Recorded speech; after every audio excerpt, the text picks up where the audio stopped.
my huge picture of Jesus. Let's check it out. This thing is ginormous.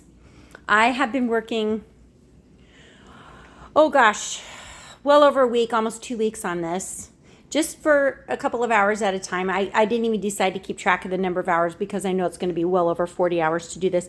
A little unhappy with the canvas itself. This is not coming out.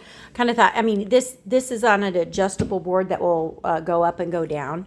So I'm a little bit disappointed with that, but I really feel like it's probably going to be covered up somewhat because that crease kind of comes up through here. And once it's painted, it's not quite as noticeable just because I just don't think that you notice it as well. But I've been working on this black part, and this picture of Jesus is, I'm going to make it for my church. If my church doesn't want it, then I'm going to donate it to my brother-in-law's church. But I'm literally using this to kind of see, I don't know, I can't quite get that in focus. And so I've been working on painting. And so you can just kind of watch me as I go here. Okay, so I'm kind of working up here around the crown. Let's see. I want to make sure that you can see it at the same time I can see it. I'm looking through the magnifying lens. You just can't see me. And I kind of like to do that because I want to get right up against that last color so we can really see it pop and see the differentiation in the colors.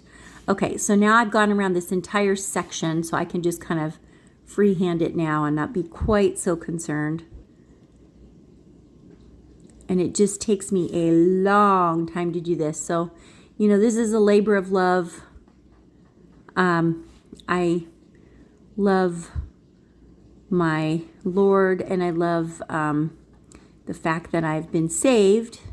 And so doing a picture that reminds me of the cost of that freedom really is something special. Okay, it looks like I need to add some more paint. I'm going to actually move my light a little bit and change from looking through there to just eyeballing it without it, because I think it's a big enough space that I can go without it. But you know, when you spend time working on something, number one, that you enjoy doing, and number two, that is kind of a stress reliever, I would have to say it is kind of a stress reliever for me.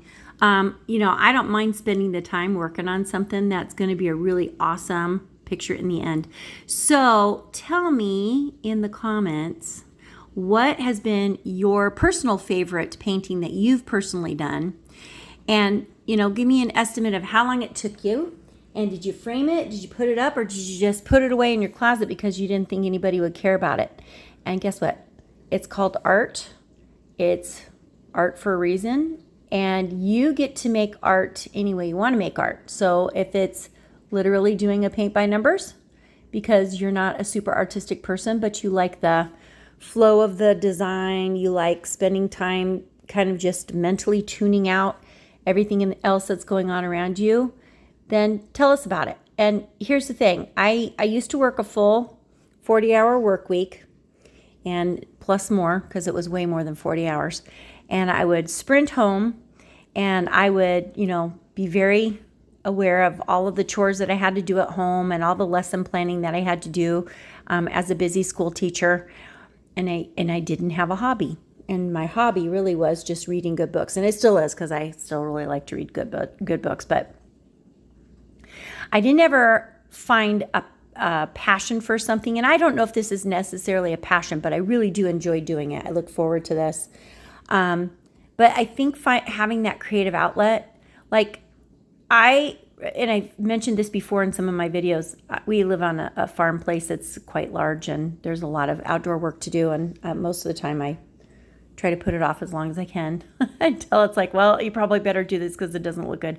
And I always find satisfaction, like if I have to go out and I have to mow the lawn, you know, oh, it's time to mow the lawn. Okay, I'll go mow it. And I don't enjoy it at all. But when I'm all done, I do enjoy it. A little bit like doing laundry. Who likes to do laundry? I think my daughter likes to do laundry. She likes to keep everything super tidy, but not that I'm not tidy. I'm tidy in my own ways. But I don't really, that doesn't bring me satisfaction. I don't get out of bed and go, yay, today's laundry day. I got to go do my laundry. But, you know, if I walk by this picture and I see that, you know, oh, I started on this section, I didn't get this other section done. then I'd be like, oh, yay, I get to go paint today at some point. There's nothing that's going to get in my way. Well, I tutored this morning, so I did my, 2 hours of teaching this morning. And I've got, oh gosh, I got to think, 2 hours this afternoon. And so, but in between, yeah, moving the sprinkler outside, taking care of the dogs when they need it, doing the stuff that I normally do, making lunch, doing the dishes, throwing in a load of laundry. But in between, guess what? I'm going to work on my painting of Jesus. I can't wait to see it when it's all done. Check back for updates.